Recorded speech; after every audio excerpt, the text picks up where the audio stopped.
Saat rumahku kebanjiran, aku minta tolong untuk tinggal sementara di rumah mertua. Hanya suamimu. Kau dan anak cacatmu itu haram memijakan di rumah ini, teriak mertuaku. 2 hari kemudian ku buat mulut kejamnya membisu. Sebelum kita mulai lebih lanjut, yuk, tekan tombol suka, serta tombol subscribe agar tidak ketinggalan kisah menarik lainnya. Dan jangan lupa absen asal kota Bapak Ibu di kolom komentar. Semoga rezeki kita semua dilancarkan, kesehatan kita diberkahi, dan keluarga kita selalu harmonis dalam lindungannya. Amin. Hidup di apartemen kecil pinggiran kota membuatku harus jadi ahli dalam seni, membuat suasana mewah dengan anggaran pas-pasan. Dan sejujurnya, aku menikmatinya. Sudah 3 tahun aku, Maya, dan suamiku, Adrian, menjalani sandiwara ini. Sandiwara hidup sederhana yang kuciptakan sendiri. Adrian adalah pria paling tulus yang pernah ku kenal. Dia mencintaiku saat aku hanya bekerja paruh waktu sebagai administrasi, saat dompetku tipis, dan saat aku tidak punya apa-apa, setidaknya di mata dunia. Kami sangat bahagia, walau terkadang aku harus menahan tawa saat melihat Adrian panik menghitung receh di akhir bulan. Kalau saja dia tahu, tagihan apartemen kecil kami itu bahkan tidak sebanding dengan biaya makan siang tim legal pribadiku. Kesenangan kecil kami yang paling berharga adalah Nabil, putraku yang berusia 4 tahun. Nabil terlahir dengan kondisi fisik yang memerlukan penggunaan penyangga khusus di kakinya, sebuah kruk ringan yang membuatnya berjalan sedikit berbeda, tapi dia adalah anak paling riang dan cerdas yang pernah ada. Kami tidak pernah memandangnya sebagai kekurangan, melainkan sebagai keunikan yang membuat kami bertiga semakin kuat. Adrian sering bercanda, Nabil ini sudah seperti pangeran dari negeri dongeng. Dia punya alat bantu jalan eksklusif yang tidak dimiliki anak lain. Kelucuan ini selalu menghangatkan hatiku, mengingatkanku mengapa aku memilih pria ini, pria yang melihat emas, bukan debu. Namun, cinta tulus itu datang bersama konsekuensi, dan konsekuensi itu bernama Ibu Ratna, ibu mertuaku. Ibu Ratna tinggal di Bukit Asri, sebuah kompleks perumahan super elit yang, ironisnya, dikembangkan oleh salah satu perusahaan patungan milikku. Rumahnya adalah sebuah mansion kolonial modern yang selalu ia sebut istana. Baginya, hanya uang dan status yang berhak memijakan kaki di karpet persia ruang tamunya. Sejak awal, aku adalah aib, menantu miskin, yatim piatu, dan yang paling parah, melahirkan anak yang tidak sempurna di matanya. Setiap pertemuan adalah sesi interogasi tentang kenapa Adrian tidak kunjung mendapatkan kenaikan gaji yang layak, atau mengapa aku tidak memakaikan Nabil pakaian yang lebih pantas, agar tidak menarik perhatian negatif. Aku selalu menunduk, tersenyum, dan menerima semua cemooh itu, karena aku tahu, aku sedang menguji Adrian, dan dia selalu lulus dengan nilai sempurna. Sore itu, segalanya berubah. Hujan sudah turun tanpa henti sejak semalam, membuatku resah. Apartemen kami terletak di area yang dikenal rentan terhadap pergerakan tanah. Aku sedang menidurkan Nabil saat Adrian masuk. Wajahnya pucat. Dia tidak sempat bicara banyak. Suara gemuruh dahsyat dari luar, diikuti getaran keras, memecah keheningan. Lampu mati. Panik melanda. Kami tidak punya waktu untuk mengemasi apapun. Suara retakan dinding membuat Adrian berteriak, menarikku keluar. Syukurlah, Nabil sudah berada di gendongan Adrian. Kami berhasil keluar hanya dengan pakaian di badan, kruk kecil Nabil, dan tas kecil berisi dokumen penting yang selalu kusimpan terpisah. Hanya 5 menit setelah kami melarikan diri, bagian belakang apartemen kami ambruk ditelan longsoran lumpur. Kami kehilangan rumah. Udara dingin menusuk tulang. Lumpur menempel tebal di mana-mana. Nabil menangis, ketakutan, dan kruknya hilang tertelan lumpur. Adrian menggendongnya di punggung, menyisakan tas dokumen untukku. Kami berdiri di tepi jalan, sendirian, melihat sisa-sisa kehidupan kami hanyut bersama air bah. Kami benar-benar tidak punya tempat tujuan. Semua teman dan kerabat kami tinggal di area rawan bencana yang sama. Kita ke rumah ibu, ya. Adrian akhirnya memecah keheningan. Suaranya terdengar putus asa. Aku mengangguk, tanpa berkata-kata. Tentu saja, Hanya rumah Ibu Ratna yang berada di perbukitan aman yang bisa kami jangkau. Ini adalah langkah terakhir, dan aku tahu itu akan menjadi momen yang sangat buruk, tapi keselamatan Nabil adalah segalanya. Kami berjalan tertatih-tatih, menembus sisa-sisa genangan yang dingin, menahan malu, dan mengabaikan rasa perih di kaki. Setiap langkah terasa seperti memohon belas kasihan, sesuatu yang paling kubenci. Perjalanan ke Bukit Asri terasa seperti berjalan dari neraka ke surga yang beku. Begitu kami memasuki gerbang keamanan elit, jalanan langsung bersih, kering, dan rumah-rumah di sana berdiri megah dan kokoh, mengabaikan bencana di bawah. Kontrasnya begitu menyakitkan. Rumah Ibu Ratna adalah yang paling besar, dengan lampu sorot terang benderang yang menyorot tanaman hias mahal. Adrian menggedor pintu marmer besar itu dengan sisa-sisa tenaga, sambil terus memeluk Nabil. Pintu terbuka. Sosok Ibu Ratna berdiri di ambang pintu, mengenakan piyama sutra ungu yang mahal. Dia terlihat seperti baru terbangun dari tidur siang yang nyenyak. Wajahnya yang biasa keras kini diliputi kejutan dan segera berubah menjadi jijik saat melihat kami yang penuh lumpur. "Mau apa kalian datang malam-malam begini? Kotor sekali?" tanyanya. Suaranya dipenuhi nada menghina yang khas. Adrian menunduk, suaranya tercekat. "Bu, tolong. Rumah kami longsor. Kami kehilangan segalanya. Kami hanya minta izin tinggal sementara sampai keadaan membaik." Nabil kedinginan. "Bu." Ekspresi Ibu Ratna tidak melunak. Dia justru menyipitkan mata, menatap ke arahku dan Nabil. Matanya seolah memindai setiap inci tubuh kami yang basah dan berlumpur. Dia mendengus, lalu menoleh ke Adrian. "Kamu, Adrian, kamu boleh masuk. Kamu anakku."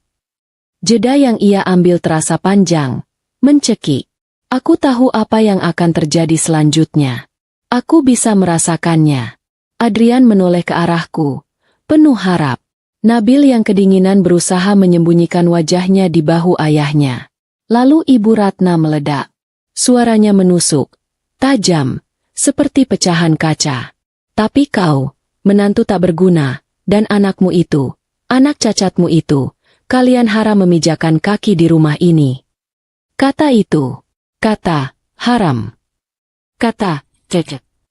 Kata itu menghantamku seperti godam, lebih keras daripada longsor yang meruntuhkan rumahku. Bukan hanya statusku yang dihina, tetapi Nabil, darah dagingnya sendiri. Dia menggunakan kondisi fisik Nabil sebagai senjata untuk menusuk hatiku. Adrian terbelalak. Wajahnya memerah karena amarah dan rasa malu yang luar biasa. Ia hendak membantah, tetapi Ibu Ratna memotongnya. "Rumah ini tidak ada tempat untuk orang-orang yang hanya membawa sial. Biar suamimu saja yang tinggal di sini. Kamu dan anakmu itu, pergi saja ke posko pengungsian. Tempat sampah memang seharusnya berkumpul dengan sampah." Tiba-tiba, sebuah mobil lain berhenti di belakang kami. Dari mobil itu, keluarlah Dina, adik Adrian, bersama putranya. Penampilan Dina juga basah, tetapi tidak seburuk kami. Wajah Ibu Ratna langsung berubah 180 derajat. Senyum lebar, penuh kasih sayang, langsung merekah di bibirnya. "Oh, Dina. Ya ampun. Nak, kamu juga kebanjiran? Ayo cepat masuk.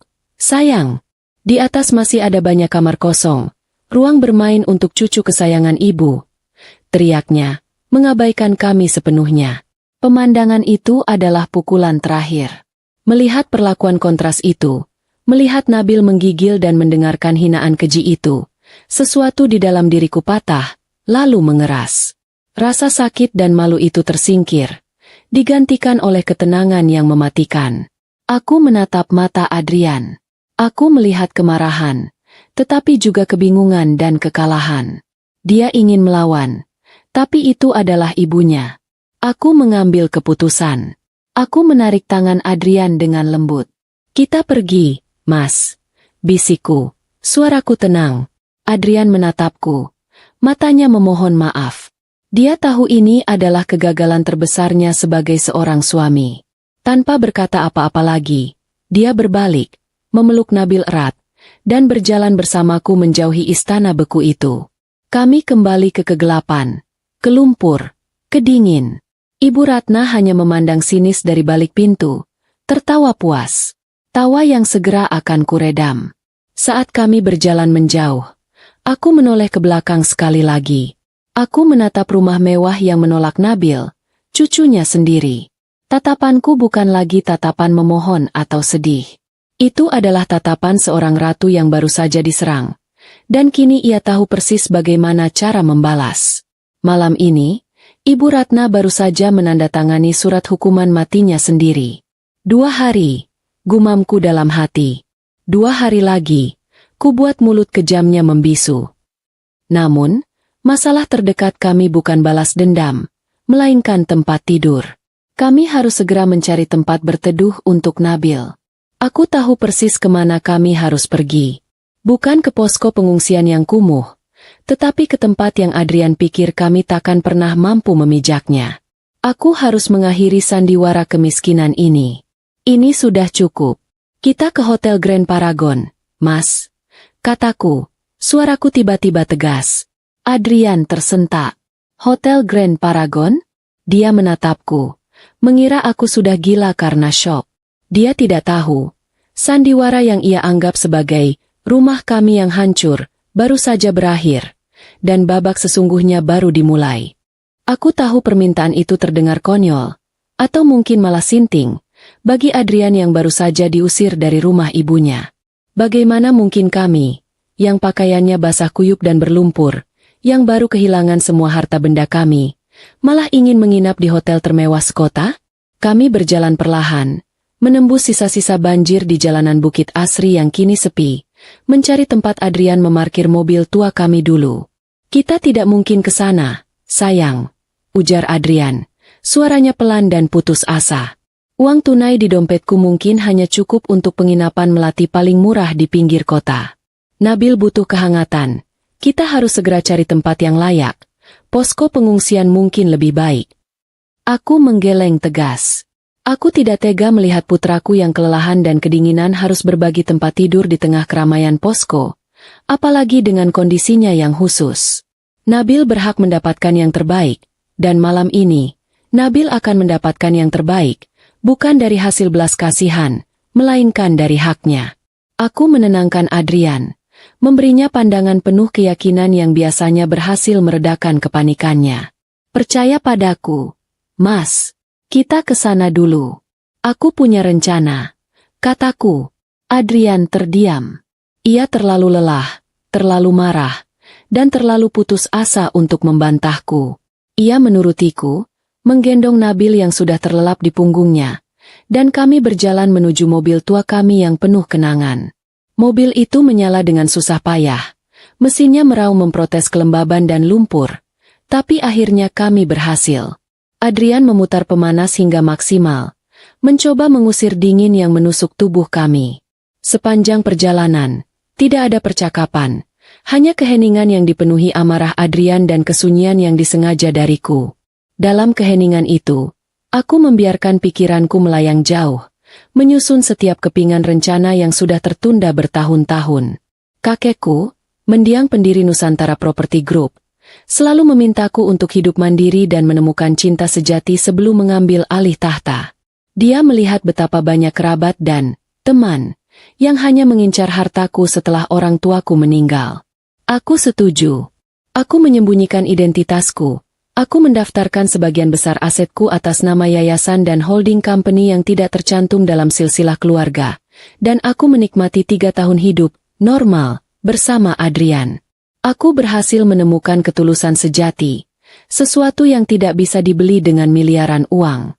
Namun, semua ketulusan itu kini ternodai oleh cemoohan keji Ibu Ratna.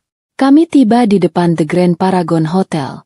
Kemegahannya terasa kontras luar biasa dengan mobil tua kami yang berlumpur. Lampu kristal lobi memancarkan cahaya keemasan yang membuat kami terlihat seperti pengemis yang tersesat. Seorang petugas berseragam rapi segera menghampiri.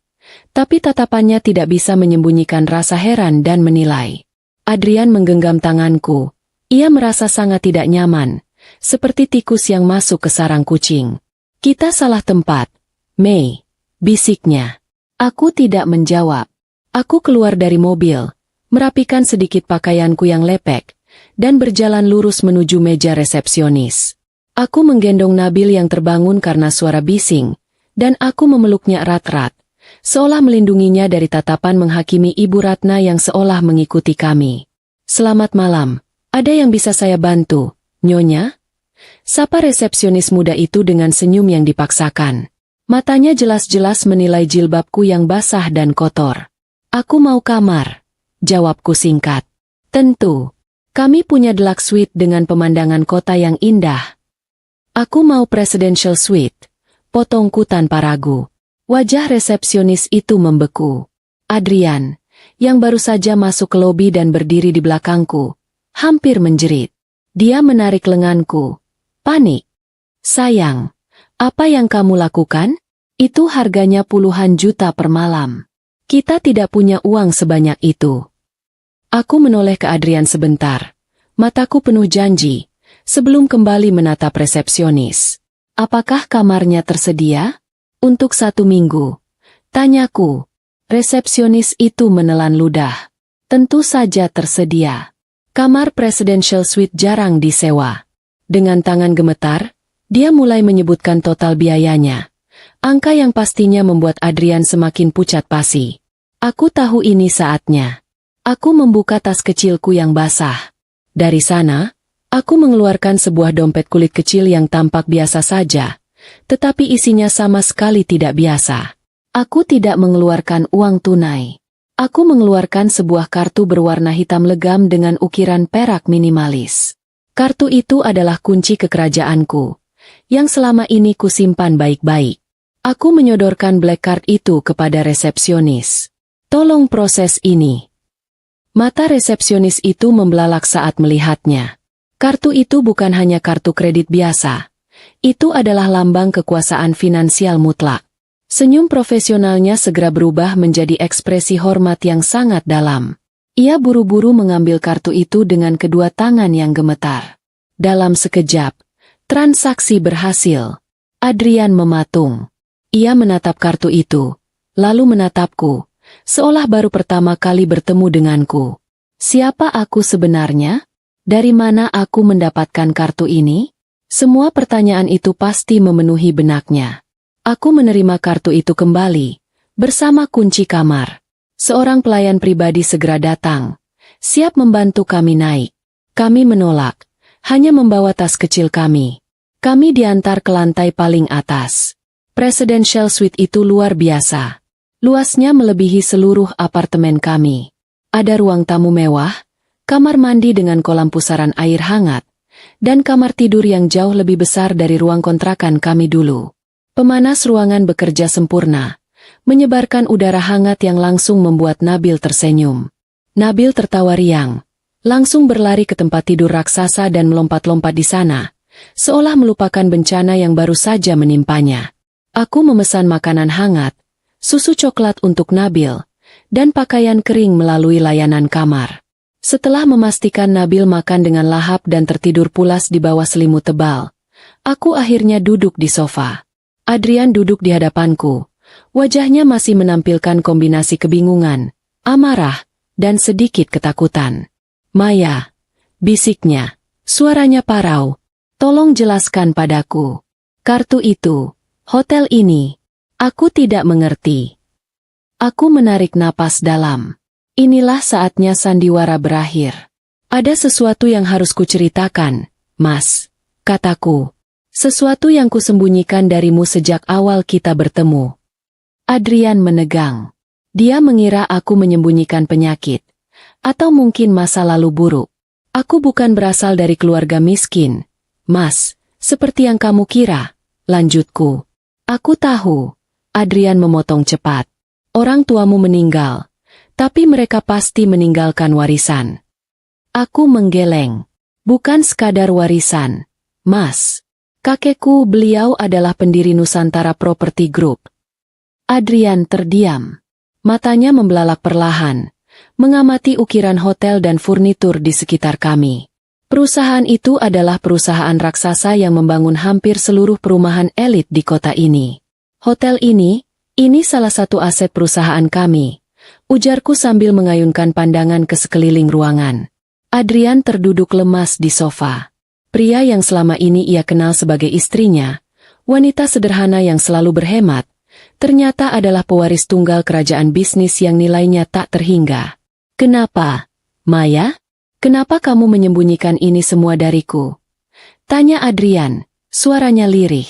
Ada nada terluka, karena ia merasa dikhianati. "Karena aku mencari cinta yang tulus," jawabku cepat. "Aku lelah dikelilingi orang yang hanya melihat hartaku. Aku ingin suami yang mencintaiku apa adanya, bukan karena statusku. Aku ingin hidup normal. Dan aku menemukanmu, Mas. Kamu mencintaiku saat aku tidak punya apa-apa." "Aku memang mencintaimu apa adanya," balas Adrian. "Tapi kamu tidak perlu berbohong sejauh ini. Kita hidup susah, kita panik saat Nabil sakit. Kenapa kamu biarkan itu terjadi jika kamu?" "Justru karena itulah aku mencintaimu, Mas," ujarku, meraih tangannya. "Karena di saat-saat tersulit, kamu tidak pernah mengeluh. Kamu tetap bekerja keras untuk kami. Kamu mencintaiku dan Nabil apa adanya. Kebahagiaan sederhana itu jauh lebih berharga daripada semua uang ini." Aku menceritakan semua tentang kakekku, tentang rencananya agar aku menemukan kebahagiaan sejati, dan bagaimana ia membuatku seolah-olah tidak dianggap dalam silsilah perusahaan agar aku bisa hidup normal. "Kakekku meninggal 6 bulan lalu, Mas," bisikku. "Sejak saat itu, semua aset dan kendali penuh perusahaan kembali padaku. Aku sebenarnya berencana memberitahumu bulan depan, di hari ulang tahun pernikahan kita. Aku ingin membelikan kita rumah baru yang layak." Adrian hanya bisa menatapku. Rasa marahnya perlahan mencair, digantikan oleh pemahaman yang mendalam. Aku menarik napas dalam, mataku kini kembali mengeras. "Tapi kebahagiaan sederhana kita dihancurkan malam ini, Mas. Aku diam saat ibumu menghinaku miskin. Aku diam saat ia membandingkanku dengan Dina. Aku diam karena aku menghormatinya sebagai ibumu. Tapi malam ini, dia menghina Nabil dan kondisinya, Mas. Dia menutup pintu rumahnya, membiarkan cucunya sendiri menggigil kedinginan, hanya karena materi dan kesombongannya. Itu adalah garis yang tidak boleh dilewati." Aku bangkit dan berjalan ke jendela besar, memandang lampu kota yang basah. Aku sudah selesai hidup sederhana dan membiarkan orang menginjak-injak harga diriku dan keluargaku. "Besok," kataku, mataku berkilat tajam, "aku akan buat mulut kejam Ibu Ratna membisu." Keesokan paginya, suasana di dalam Presidential Suite terasa sangat berbeda, jauh dari hiruk-pikuk bencana yang masih terjadi di luar. Sinar matahari pagi menembus jendela kaca raksasa, menerangi ruangan yang mewah dan hangat. Nabil sudah bangun, tertawa riang sambil menonton kartun di televisi layar datar besar, melahap sereal dari layanan kamar. Bencana semalam serasa hanyalah mimpi buruk yang jauh. Namun, di meja makan, ketegangan masih menggantung tebal di antara aku dan Adrian. Adrian hampir tidak menyentuh sarapannya. Pikirannya masih berkutat pada pengungkapan mengejutkan semalam. Ia terus menatapku, istrinya yang selama ini ia kenal sebagai wanita sederhana, kini duduk di hadapannya sebagai pewaris kerajaan properti raksasa. "Jadi, selama ini kita benar-benar tinggal di kontrakan sempit, hanya untuk menguji aku?" tanya Adrian, suaranya berat. Aku meletakkan cangkir tehku, menatap matanya yang terluka. Aku tahu ini sulit baginya. Aku harus membuatnya mengerti bahwa ini bukan hanya tentang uang, tetapi tentang integritas. Bukan menguji, Mas, tapi mencari kebenaran. Dan aku menemukannya, berkali-kali. Kataku lembut, Mas adalah pria yang sangat baik. Tapi, Mas harus mengerti satu hal, ibuku dan kakekku tahu betapa liciknya orang-orang jika menyangkut harta. Kami harus memastikan kamu mencintaiku, bukan hartaku. Dan Mas berhasil. Adrian menghela napas panjang. Kekecewaannya perlahan digantikan oleh rasa bangga yang campur aduk. Dia mencintai istrinya apa adanya. Dan kini, apa adanya, itu ternyata adalah seorang wanita yang sangat berkuasa. Aku mengerti tentang pencarianmu, Maya, katanya. Tapi tindakan ibu semalam itu tidak bisa dimaafkan. Aku malu, Mas. Sangat malu karena ibuku tega menghina Nabil. Mendengar Adrian menyebut Nabil dengan penuh kasih, seluruh keraguanku lenyap. Adrian sepenuhnya berada di pihakku. Inilah yang kubutuhkan. Aku tidak berniat menghukum ibumu selamanya, Mas. Kataku, kini beralih ke nada bicara seorang pemimpin. Tapi dia harus tahu, kesombongan itu mahal harganya. Dia harus tahu bahwa dunia tidak berputar hanya di sekitar kekayaan yang ia puja-puja. Aku mengambil ponselku, bukan ponsel usang yang biasa kami pakai, tetapi sebuah ponsel satelit khusus yang selalu kubawa. Alat komunikasi yang hanya digunakan untuk keadaan darurat korporat. Aku menekan satu tombol panggil cepat. Selamat pagi, Nyonya Adhitama. Kami sudah menunggu instruksi Anda. Jawab suara di seberang, profesional dan penuh hormat. Itu Pak Halim, kepala tim legal pribadiku. Selamat pagi, Pak Halim. Jawabku. Tolong siapkan semua dokumen legalitas untuk aset properti atas namaku di Kompleks Bukit Asri. Saya mau laporan penuh dalam 1 jam. Siap, Nyonya. Dan satu hal lagi, Pak Halim. Aku berhenti sejenak, sengaja menatap Adrian yang kini menatapku penuh perhatian. Properti di Jalan Pinus nomor 17. Segera cek status kepemilikannya. Wajah Adrian langsung terkejut. Itu adalah alamat rumah Ibu Ratna. Pak Halim terdengar tenang di seberang sana. Data sudah terbuka, Nyonya. Rumah itu masih tercatat atas nama PT Gemilang Investama, dibeli lunas 10 tahun yang lalu oleh almarhum Tuan Besar Adhitama. PT Gemilang Investama adalah salah satu holding company di bawah Nusantara Property Group, perusahaan yang kumiliki. Statusnya, Pak Halim, tanyaku, terdaftar atas nama Nyonya Maya Adhitama. Seharusnya properti itu diserahkan sebagai hadiah pernikahan kepada Tuan Adrian, tetapi almarhum Tuan Besar menundanya atas permintaan Nyonya sendiri, jelas Pak Halim. Kenyataan itu menghantam Adrian lebih keras daripada longsor semalam.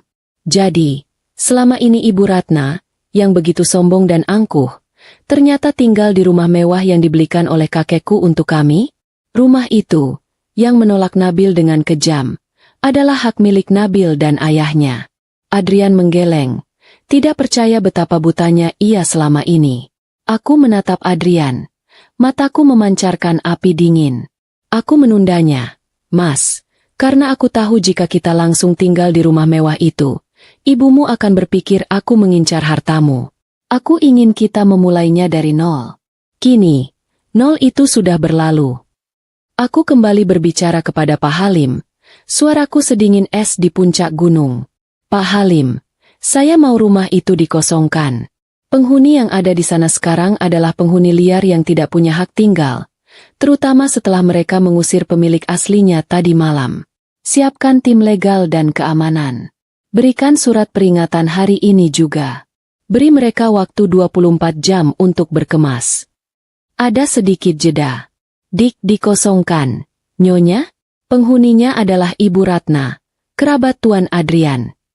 Tidak ada toleransi, Pak Halim, potongku tegas. Besok pagi, tepat jam 10. Aku akan datang untuk melakukan inspeksi akhir. Rumah itu akan dialih fungsikan. Segera laksanakan. Baik, Nyonya. Akan segera kami laksanakan, jawab Pak Halim, menyadari keseriusan situasiku. Aku menutup telepon. Suasana di ruangan itu hening. Hanya suara Nabil yang menonton kartun yang terdengar. Adrian menatapku dengan mata berkaca-kaca. Ia tidak marah. Ia terkejut. Sekaligus bangga. Maya, kamu serius? Kamu akan mengusir ibuku sendiri? Tanyanya, hampir tak bersuara. Aku berlutut di depannya, memegang kedua tangannya yang dingin. Mas, aku tidak mengusir ibumu. Aku mengambil kembali apa yang menjadi hak milik kita. Mas, hak milik Nabil. Ibu Ratna harus belajar bahwa menghina orang, apalagi anak kecil yang tidak berdaya, ada konsekuensinya.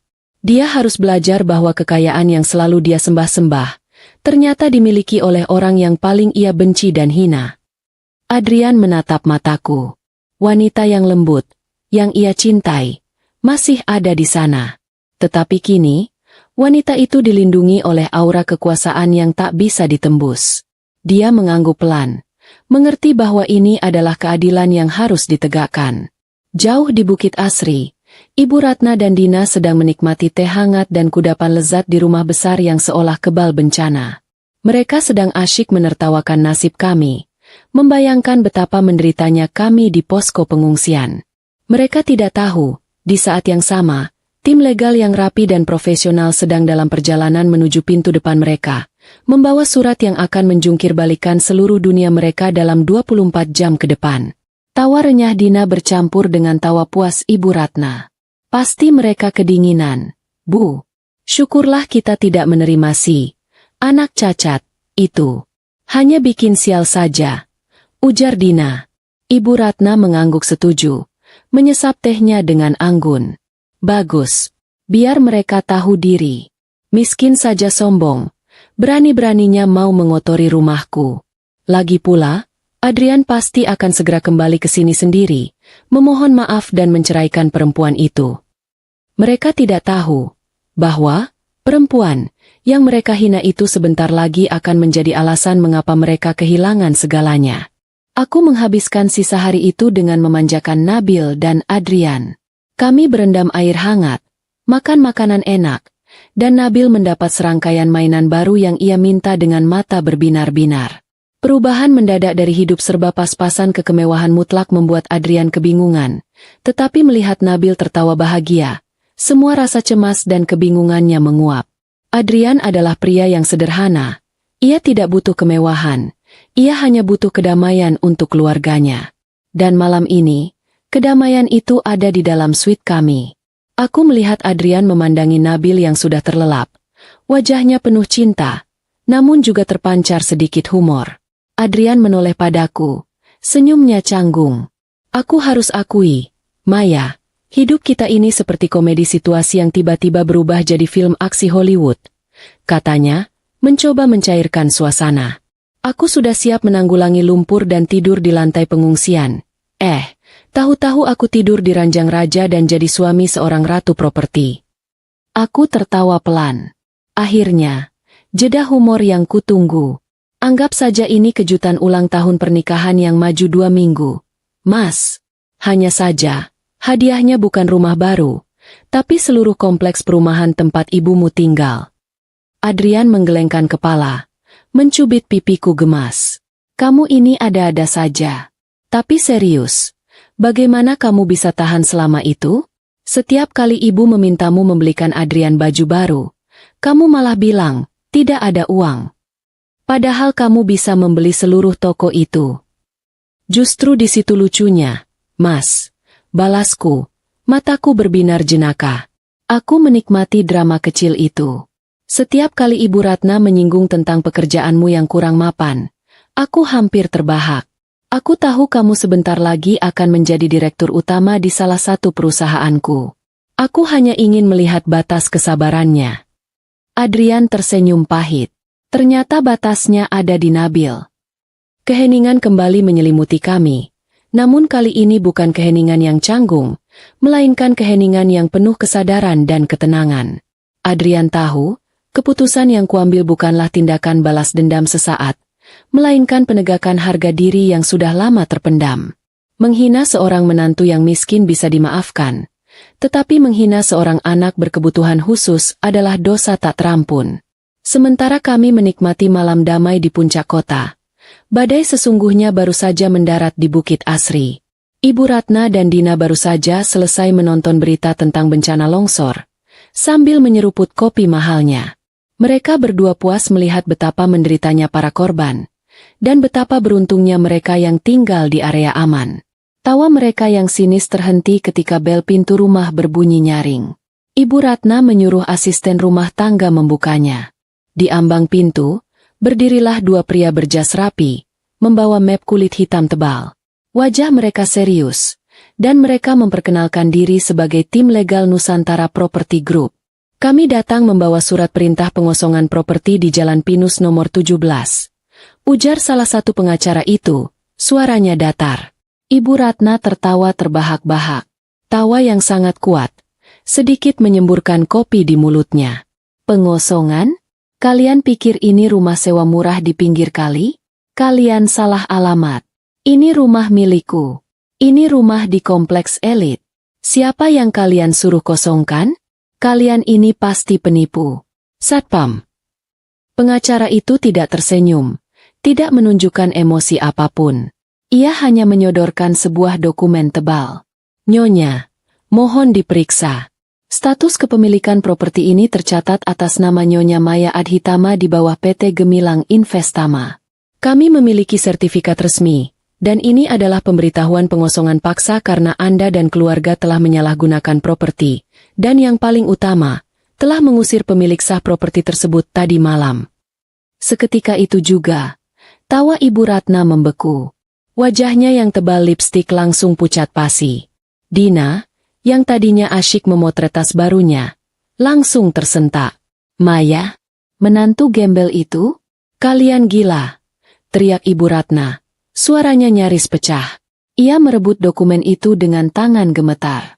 Dina membacanya. Nama perusahaan, stempel notaris, dan nama Maya Adhitama tertera jelas di sana. Dina terhuyung mundur. Bu, ini tidak mungkin. Nusantara Property Group itu, perusahaan raksasa. Pengacara itu melanjutkan dengan suara monoton, memotong kepanikan mereka. Tenggat waktu pengosongan adalah besok pagi, pukul 10. Seluruh barang akan dikeluarkan secara paksa oleh tim keamanan. Kami mohon kerjasamanya. Dan pastikan tidak ada barang milik Nyonya Adhitama yang hilang. Ibu Ratna merasa dunianya runtuh. Dia tidak mengerti bagaimana menantu yang ia hina tadi malam, yang ia suruh tidur di posko pengungsian, yang ia sebut gembel dan pembawa sial, tiba-tiba menjadi pemilik sah dari rumah mewahnya. Otaknya mencoba mencari-cari penjelasan. Mungkinkah ini semua kebetulan? Mungkinkah Maya hanyalah pion dari seorang bos besar?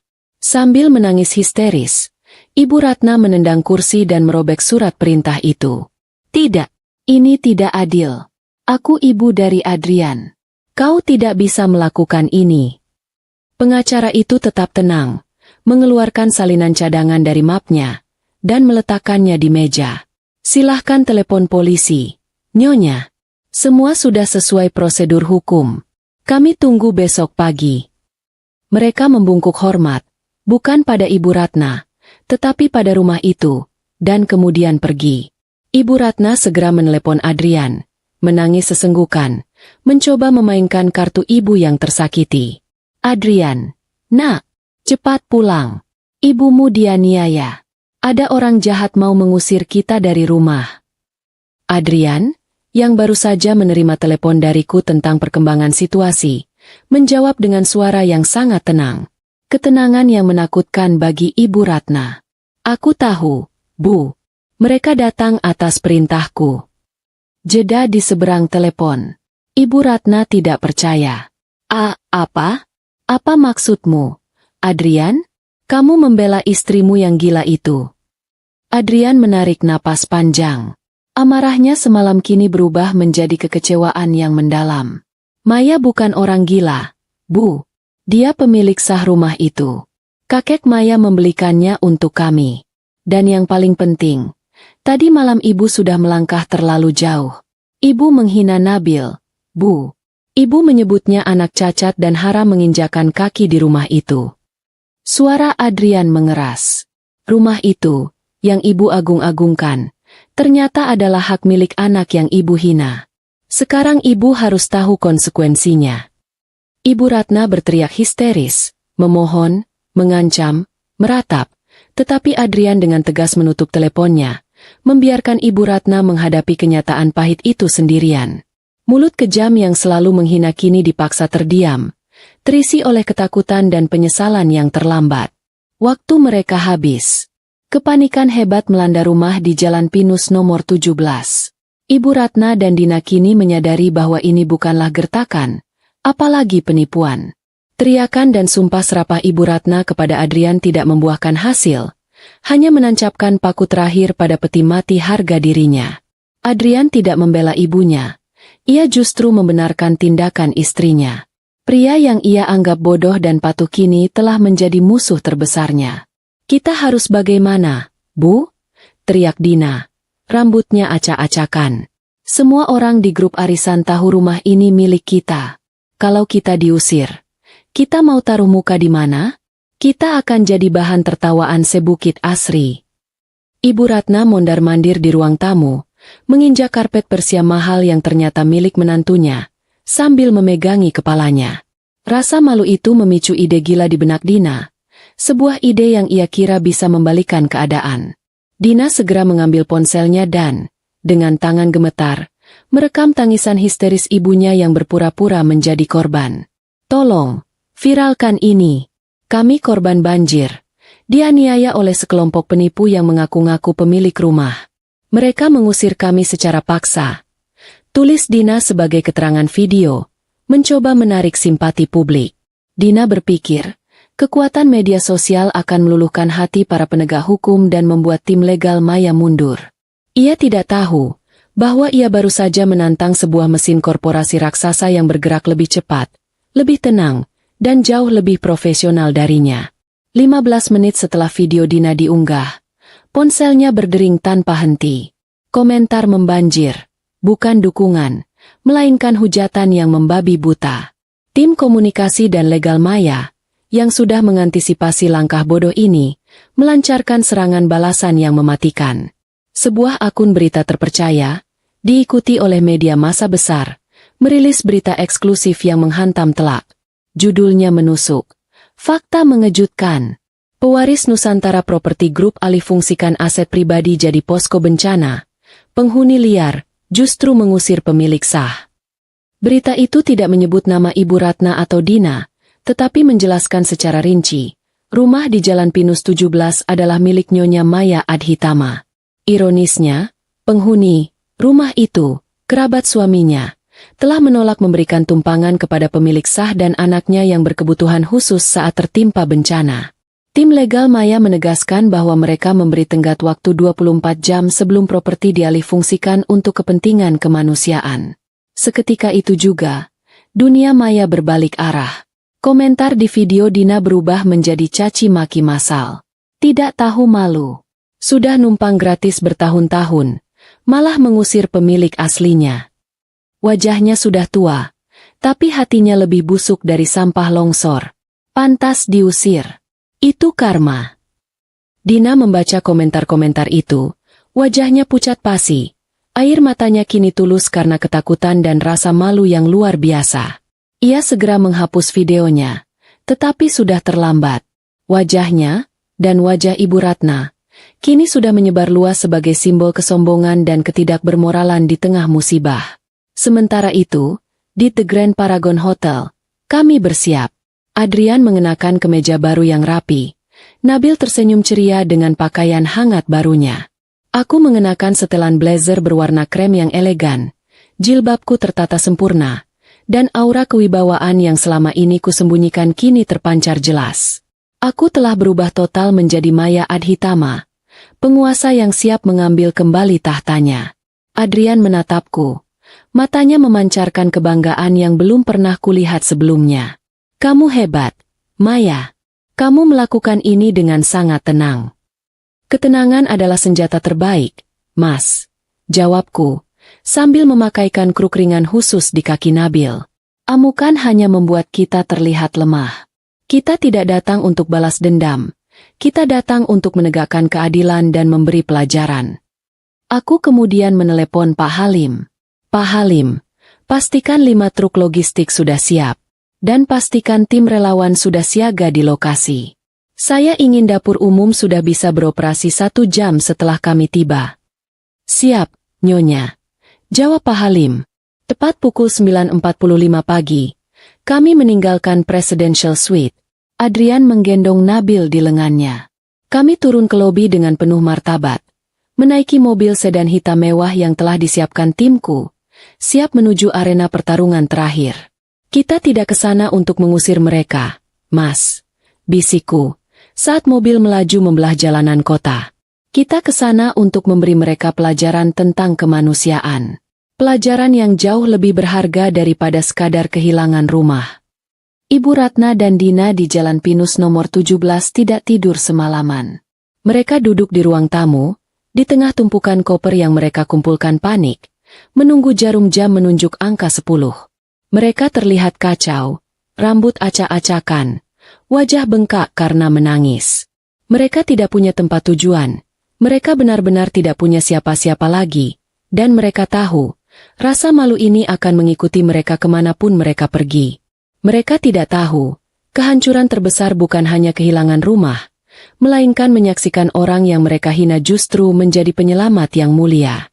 Tepat pukul 10 pagi, Jalan Pinus nomor 17 di Bukit Asri yang biasanya sunyi dan agung, mendadak ramai seperti pasar.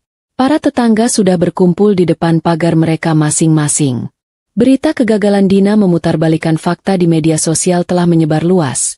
Semua orang tahu Ibu Ratna, yang selama ini sombongnya luar biasa, ternyata hanyalah menumpang di rumah menantu yang ia hina. Mereka semua menantikan drama pengusiran. Di dalam rumah, Ibu Ratna dan Dina duduk membeku di atas koper. Mereka lemas, putus asa, dan tak bisa lagi memikirkan kemana mereka akan pergi. Mereka sudah kehilangan segalanya.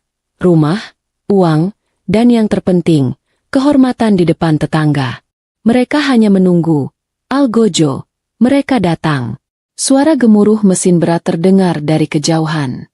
Bukan satu, melainkan 5 truk besar berwarna putih, bertuliskan logo Nusantara Property Group Foundation, berbelok memasuki jalan. Truk-truk itu syarat dengan karung beras, kardus mie instan, tumpukan selimut, dan boks obat-obatan. Diikuti oleh beberapa mobil van berisi puluhan relawan berseragam rapi. Para tetangga terperangah. Mereka menyangka akan ada polisi, bukan iring-iringan bantuan kemanusiaan sebesar ini. Terakhir, sebuah sedan hitam mengkilap meluncur mulus, berhenti tepat di depan gerbang rumah nomor 17. Seorang pria berjas rapi, yang mereka kenali sebagai Pak Halim, segera keluar dari kursi depan. Ia berjalan sigap dan membuka pintu belakang. Perlahan, sepasang sepatu hak tinggi yang elegan menapak di aspal. Sosok wanita itu turun. Ia mengenakan setelan krem yang anggun, jilbabnya serasi, dan wajahnya memancarkan ketenangan absolut. Itu adalah Maya. Tapi ini bukan Maya yang mereka kenal. Bukan menantu sederhana yang selalu menunduk. Ini adalah seorang pemimpin, seorang ratu. Di sisi lain mobil, Adrian keluar, mengenakan kemeja bersih, dan ia terlihat tegar dan bangga. Ia membukakan pintu untuk Nabil. Nabil keluar, tersenyum riang dengan kruk kecilnya yang baru dan baju hangat yang lucu. Melihat Nabil, yang ia sebut anak cacat, kini berdiri di halaman rumahnya sendiri dengan penuh martabat, seluruh pertahanan Ibu Ratna runtuh. Saat Maya melangkah mantap menuju gerbang, Ibu Ratna tidak bisa menahan diri lagi. Rasa malu dan takut kehilangan segalanya mengalahkan kesombongannya. Ia berlari keluar, menerobos pagar, dan menjatuhkan dirinya ke tanah. Maya! Maya! Nak! Maafkan ibu! Teriak Ibu Ratna histeris, bersujud di kaki Maya, memeluk sepatu hak tingginya. Air matanya kini tulus, bercampur dengan lumpur sisa semalam. Ampuni ibu. Ibu hilaf. Ibu tidak tahu. Jangan usir kami, nak. Dina, melihat ibunya bersikap senekat itu, ikut menjatuhkan diri, menangis terseduh-seduh. Mbak Maya, kami salah, Mbak. Kami mohon. Jangan usir kami. Maya berhenti, berdiri tegak, membiarkan Ibu Ratna dan Dina menangis di kakinya. Adrian berdiri diam di sampingnya, memalingkan muka, tidak tega melihat ibunya menghinakan diri seperti itu. Tetapi ia juga tidak berniat menghentikan pelajaran yang sedang diberikan Maya. Ibu, panggil Maya. Suaranya tenang, jelas, dan cukup keras untuk didengar oleh semua tetangga yang menonton. Ibu Ratna mengangkat wajahnya, penuh harap. 2 malam yang lalu, lanjut Maya, matanya menatap lurus ke mata Ibu Ratna. Saat anakku menggigil kedinginan, aku berdiri di tempat ibu berdiri sekarang. Dan aku mendengar ibu berteriak bahwa rumah ini haram dipijak oleh anak cacat, ibu sendiri. Ibu Ratna menggeleng cepat. Air matanya membasahi pipinya. Ibu hilaf. Nak, ibu emosi. Maya tersenyum tipis. Senyum yang lebih dingin dari es. Ternyata ibu benar, katanya. Rumah ini memang terlalu sempit. Semua orang bingung. Rumah ini, ujar Maya, sambil memandang bangunan mewah di belakangnya. Terlalu sempit untuk menampung kebencian dan kesombongan ibu. Kalimat itu menghantam Ibu Ratna lebih keras daripada tamparan. Maya kemudian menegakkan tubuhnya. Ia tidak membuang waktu lagi untuk drama pribadi. Ia berbalik, menghadap kerumunan tetangga dan para relawan yang kini sudah siaga. Selamat pagi, bapak-bapak, ibu-ibu. Sapa Maya dengan suara lantang dan berwibawa. Perkenalkan, saya Maya Adhitama, pemilik sah dari properti ini. Terdengar gumaman kaget. Saya tahu kita semua sedang tertimpa musibah. Banyak dari kita yang kehilangan tempat tinggal dan kekurangan makanan. Oleh karena itu, Maya mengangkat tangannya. Mulai hari ini, detik ini juga, saya dan Nusantara Property Group Foundation memutuskan untuk mengalihfungsikan rumah ini. Maya tersenyum, menunjuk ke truk-truk logistik di belakangnya. Rumah ini, resmi saya buka sebagai pusat rehabilitasi dan shelter bencana khusus anak berkebutuhan khusus serta dapur umum untuk semua warga yang membutuhkan.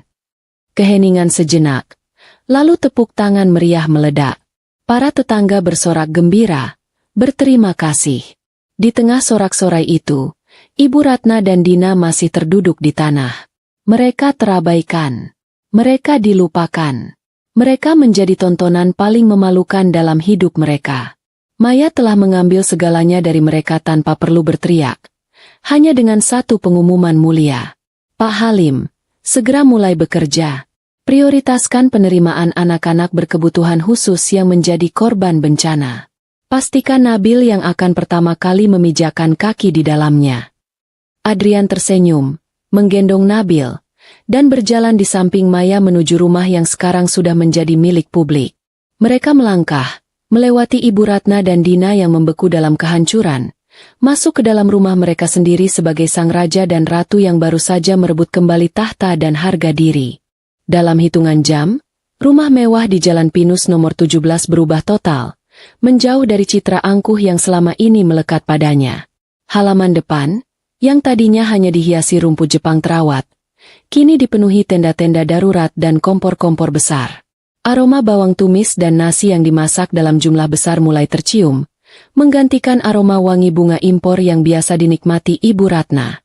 Ruang tamu, tempat Ibu Ratna biasa memamerkan perabotan impornya, kini penuh dengan tumpukan kardus mie instan, selimut, dan obat-obatan. Para relawan sibuk bergerak, memilah bantuan, dan mengubah kemewahan menjadi kepraktisan. Nabil, bersama Adrian, menjadi orang pertama yang secara resmi menghuni rumah itu. Nabil tertawa riang, berjingkrak-jingkrak dengan kruknya, seolah merayakan kembalinya ke tempat yang seharusnya. Ia segera bermain dengan beberapa anak korban bencana yang juga memiliki kondisi khusus, mengisi rumah itu dengan tawa dan harapan. Sementara itu, di teras, Ibu Ratna dan Dina masih terduduk di samping koper mereka, terabaikan sepenuhnya. Tidak ada relawan yang menghampiri, tidak ada tetangga yang menyapa. Mereka menjadi patung yang tak terlihat di tengah kesibukan yang mulia. Setiap pujian yang dilontarkan para korban bencana kepada Nyonya Maya yang mulia, terdengar seperti cambuk di telinga Ibu Ratna. Rasa malu, amarah, dan pengkhianatan bercampur menjadi satu adonan pahit. "Bu, ayo kita pergi dari sini," bisik Dina. Air mata tak berhenti mengalir. "Aku tidak tahan. Kita akan jadi pelayan di rumah kita sendiri." "Pergi kemana, bodoh?" balas Ibu Ratna. Suaranya parau karena putus asa. "Rumahmu hancur. Rumah ini sudah direbut. Kita tidak punya uang. Tidak ada satupun teman yang mau membantu kita setelah si ular itu menyebarkan berita itu." Tepat pada momen keputusasaan mereka, Maya berjalan keluar. Kesibukan di sekitarnya seolah terhenti. Maya berdiri di depan ibu mertua dan adik iparnya. Wajahnya tenang, tidak ada kemarahan, hanya ketegasan seorang eksekutor. Adrian menyusul di belakangnya, berdiri tegak, memastikan ibunya tidak bertindak nekat. Ibu Ratna menatap Maya dengan pandangan memohon yang tersisa.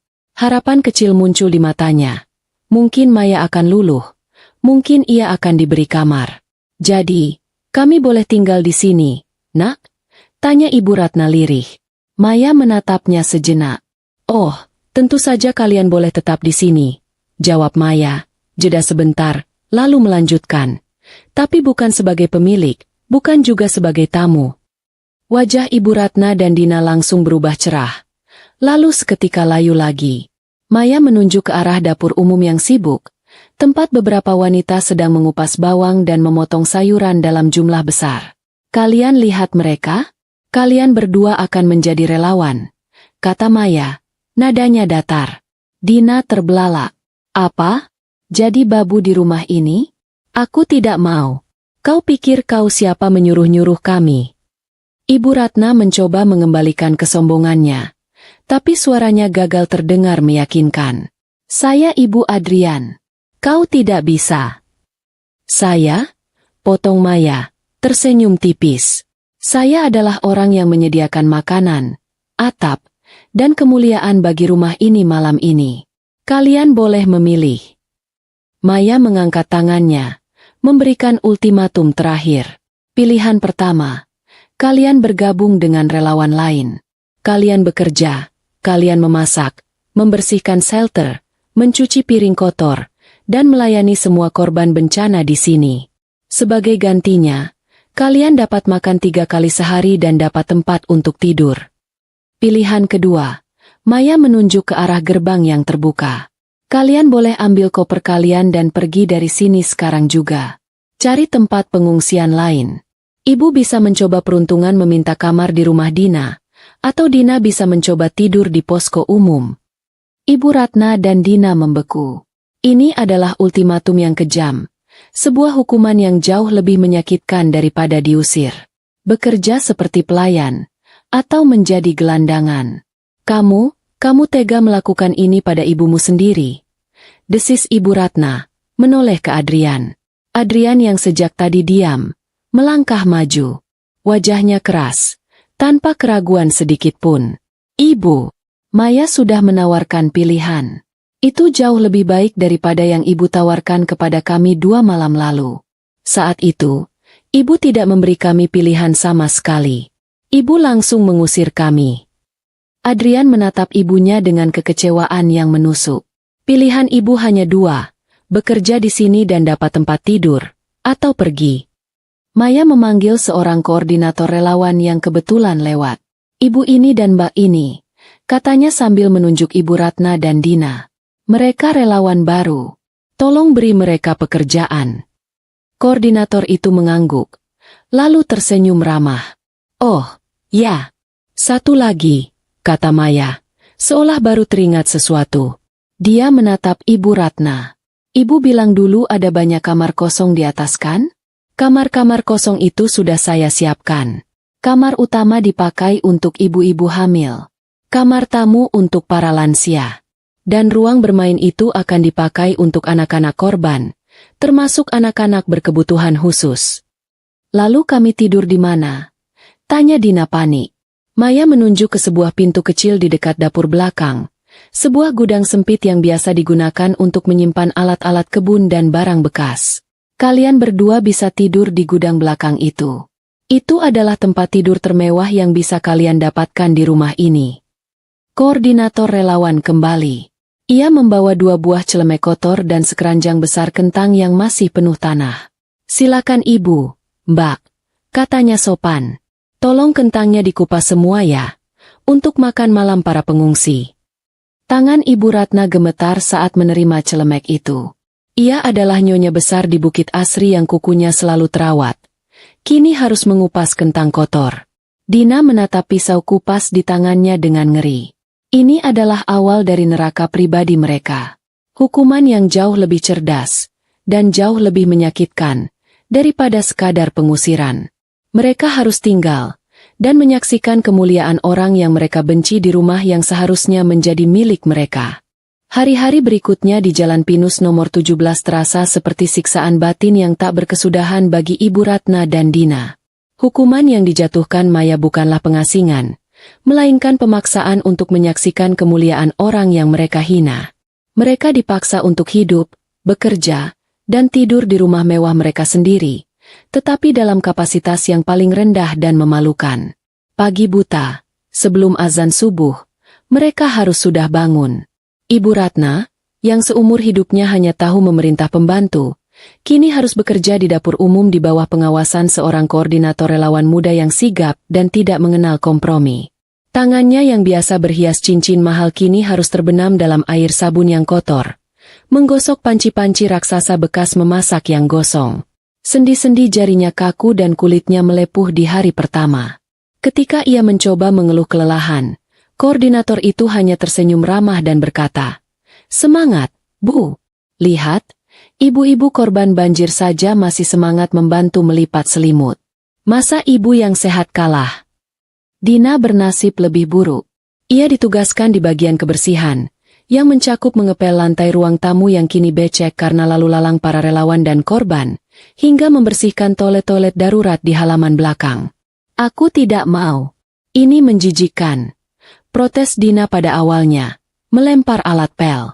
Namun, begitu ia melihat gerbang terbuka dan menyadari tidak punya tempat tujuan selain di jalanan, ia mengambil kembali alat pel itu dengan air mata berlinang. Rasa takut menjadi gelandangan jauh lebih besar daripada harga dirinya. Ironi terbesar terjadi pada setiap waktu makan. Ibu Ratna dan Dina yang dulu makan di meja makan marmer dengan piring-piring mahal, kini harus mengantre bersama ratusan korban lainnya. Mereka memegang piring kaleng, menerima jatah nasi, sayur lodeh, dan sepotong tempe, makanan yang sama persis dengan yang diterima para korban. Lebih menyakitkan lagi, terkadang yang membagikan makanan itu adalah Maya sendiri. Pernah suatu siang, Ibu Ratna berdiri di barisan antrean. Ia menundukkan kepalanya dalam-dalam, berharap tidak terlihat. "Ibu," panggil Maya. Suaranya normal, tanpa nada mengejek, tetapi justru itulah yang paling menyakitkan. Ibu Ratna gemetar. "Nasinya mau tambah?" tanya Maya, dengan ekspresi datar, bukan kasihan, hanya profesional.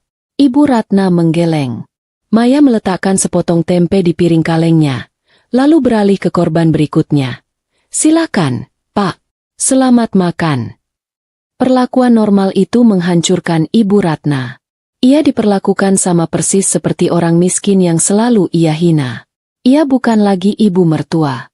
Ia hanya salah satu dari kerumunan yang harus diberi makan. Setiap hari adalah pengingat betapa sombongnya ia dulu. Para tetangga yang datang untuk menyumbang atau sekadar melihat-lihat akan menunjuk ke arahnya, berbisik-bisik. "Lihat itu Bu Ratna, dulu sombongnya minta ampun. Sekarang dia yang cuci piring. Karma memang tidak pernah salah alamat." Bisikan-bisikan itu terasa seperti cambuk yang menghancurkan sisa-sisa harga diri Ibu Ratna. Adrian dan Nabil menjadi pemandangan yang tak terjangkau bagi mereka. Adrian kini menjadi kepala logistik, mengurus keluar masuknya bantuan. Wajahnya tampak lelah tetapi bangga. Ia tidak pernah berbicara kepada Ibu Ratna atau Dina kecuali untuk memberikan perintah singkat terkait pekerjaan. Tidak ada lagi panggilan, "Nak," dari Ibu Ratna. Tidak ada lagi candaan manja dari Dina. Mereka terputus. Sementara itu, Nabil menjadi bintang di pusat rehabilitasi. Dengan kruknya, ia berkeliling, bermain, dan tertawa riang bersama anak-anak korban lain. Ruang bermain di lantai atas, yang dulu disiapkan Ibu Ratna hanya untuk cucu dari Dina, kini dipenuhi tawa anak-anak. Nabil membuktikan bahwa ia bukanlah anak cacat, pembawa sial, melainkan sumber sukacita dan berkat di rumah itu. Suatu sore, Ibu Ratna sedang beristirahat di gudang sempit yang kini menjadi tempat tidurnya. Tangannya sakit, punggungnya pegal. Ia menangis diam-diam, menyesali kesombongannya. Ia mendengar tawa renyah dari luar. Ia mengintip dari celah pintu.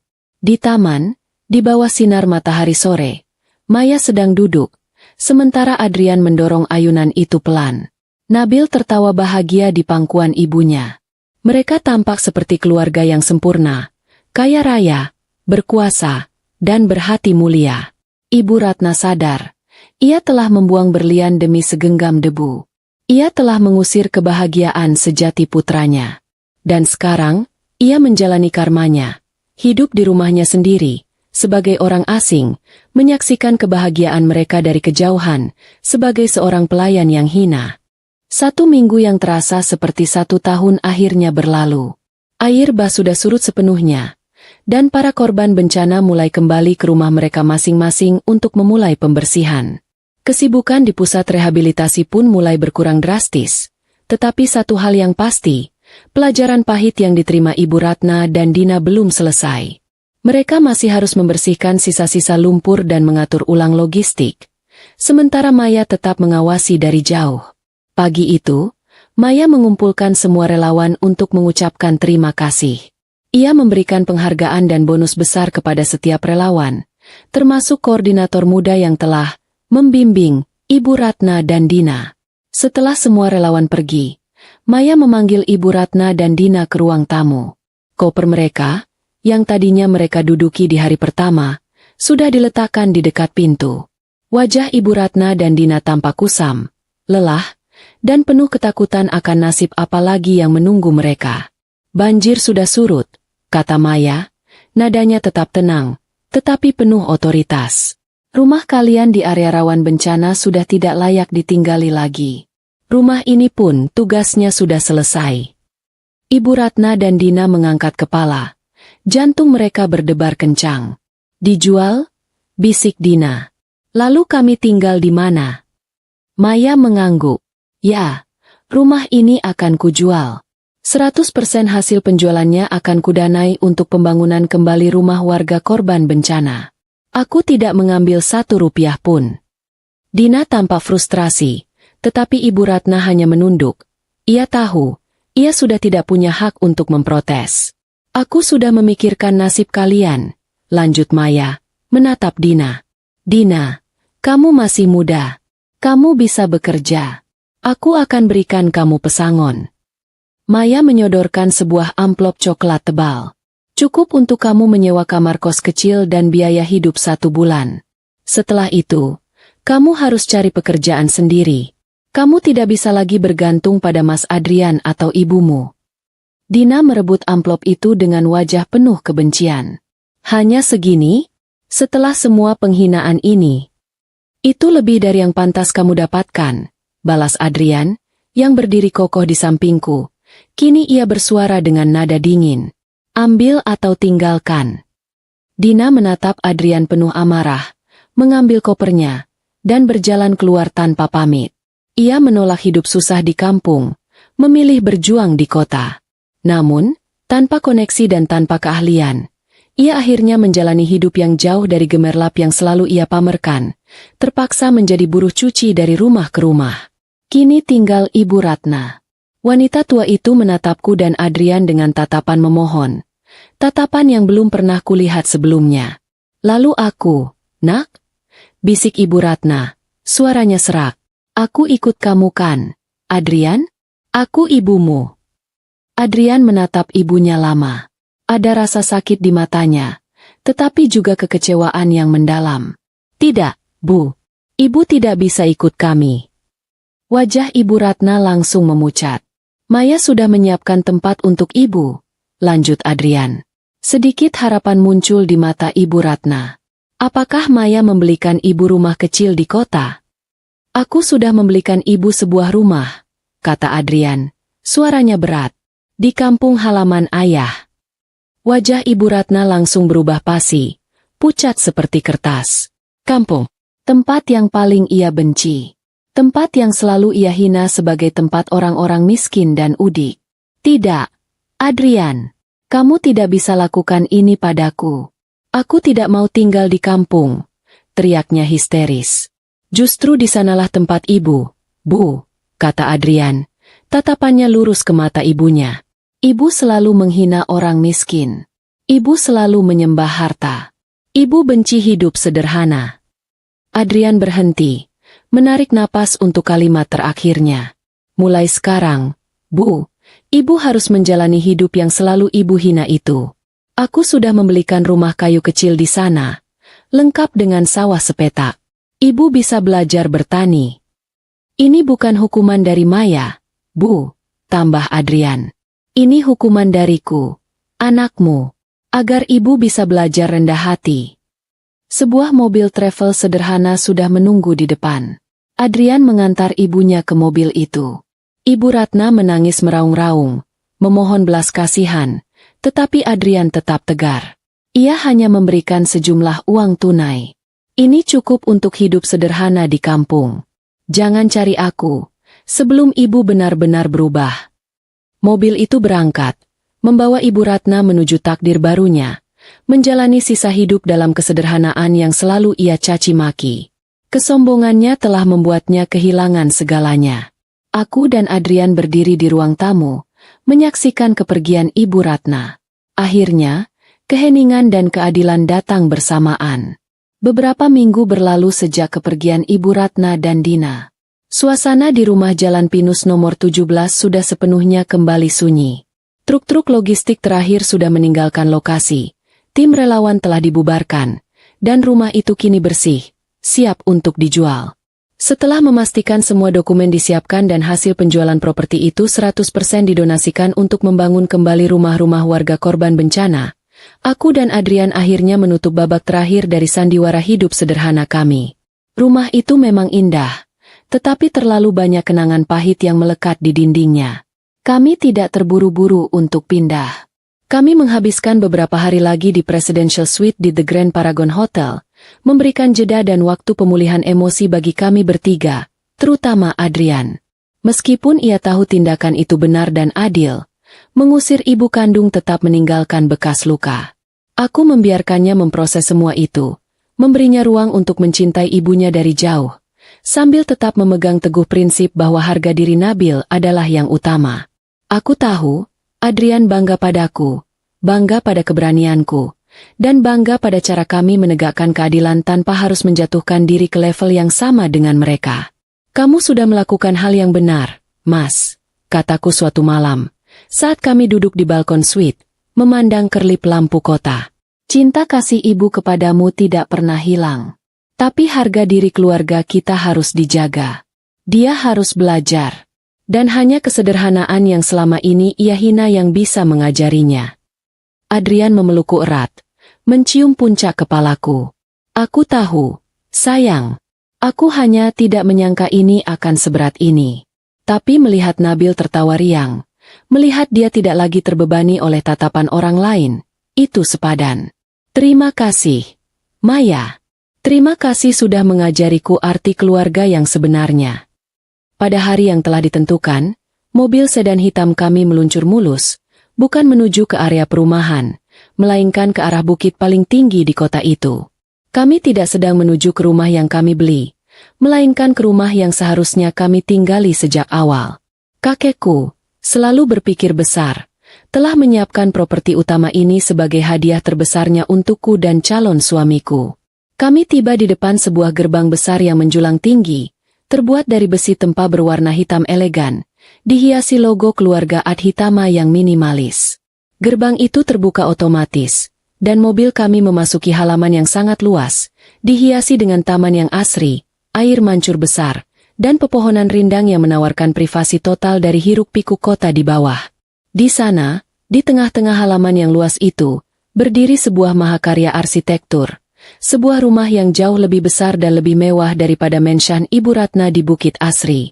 Rumah itu adalah perpaduan antara desain modern dan sentuhan tradisional Jawa yang anggun. Semuanya dibangun dengan bahan terbaik dan perhatian pada detail yang luar biasa. Cahaya matahari sore menyinari fasadnya, membuatnya terlihat seperti istana megah yang baru saja bangkit dari tidur panjangnya. Inilah rumah kami. Rumah yang seharusnya menjadi tempat Nabil tumbuh. Selamat datang di rumah kita, Mas.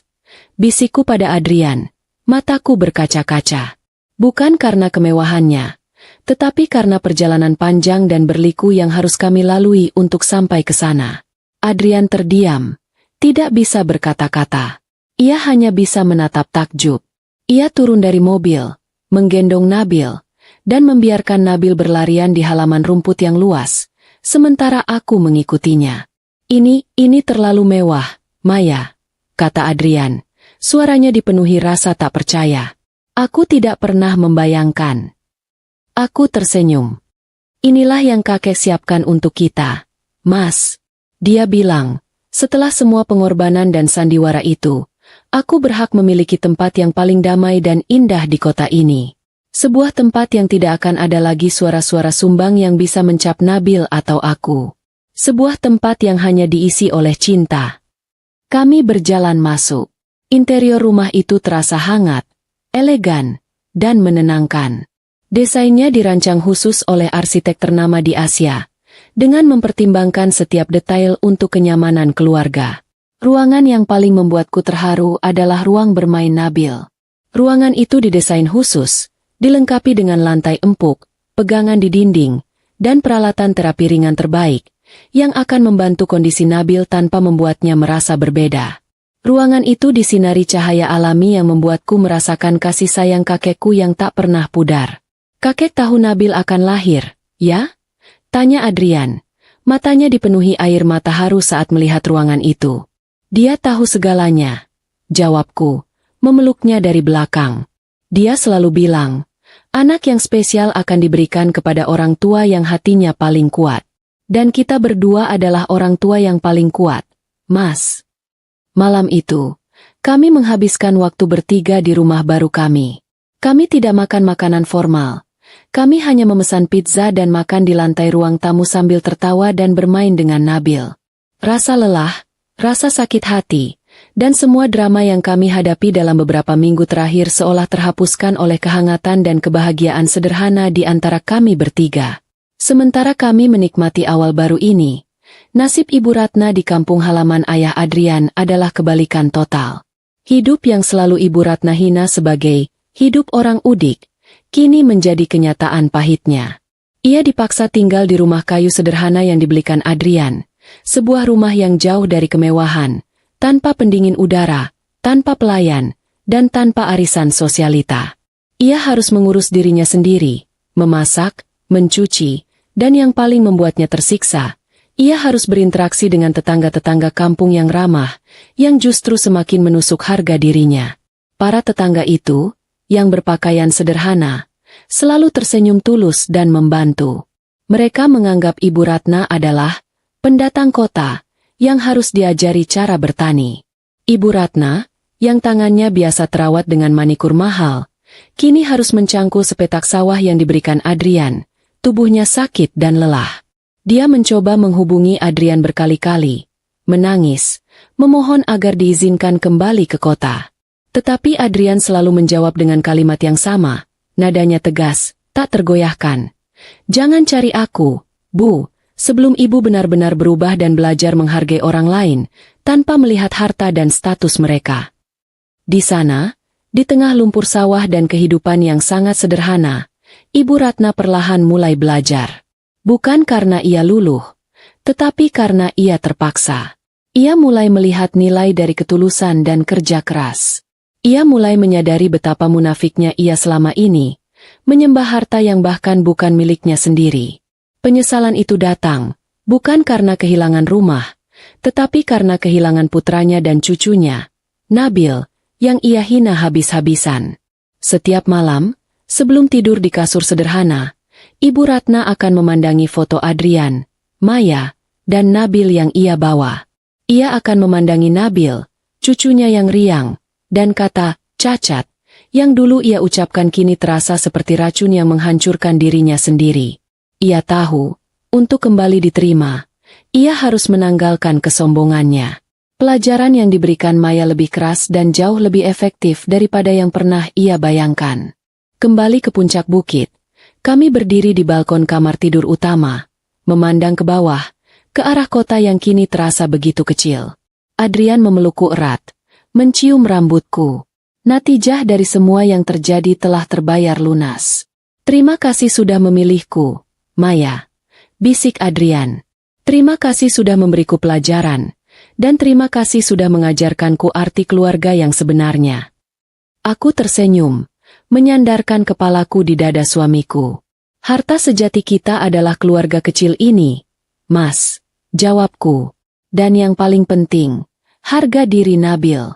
Harga diri yang tidak akan pernah kita biarkan diinjak-injak oleh siapapun lagi. Nabil, di ruang tamu, sedang tertawa riang, bermain dengan mainan barunya. Tawa Nabil adalah penanda bahwa keadilan telah ditegakkan. Kami tidak hanya memenangkan pertarungan melawan mertua yang jahat, tetapi kami juga memenangkan pertarungan untuk integritas dan harga diri keluarga kecil kami. Akhir yang bahagia, yang didapatkan dengan harga yang pantas dibayar.